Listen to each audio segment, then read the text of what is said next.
Azərbaycan Respublikası Gənclər və İdman Nazirliyinin və Azərbaycan Tələbə Gənclər Təşkilatları İttifaqının birgə təşkilatçılığı ilə ölkəmizdə ilk dəfə qaranlıqda görün şüarı altında həyata keçirdiyi İşıqlı Həyat sosial yönümlü layihə çərçivəsində Bakı Metropoliteninin Elmlər Akademiyası stansiyasında sərnişinlərə işıq qaytarıcıları paylandı.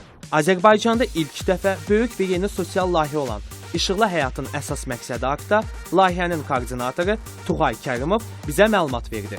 Layihənin əsas məqsədi gecə vaxtı, xüsusən də günün qaranlıq vaxtlarında yol qəzalarında həlak olan piyadaların belə deyək, göstəricisinin, statistik nəticəni aşağı salmaq üçün belə deyək, təşkil olunmuşdur layihə.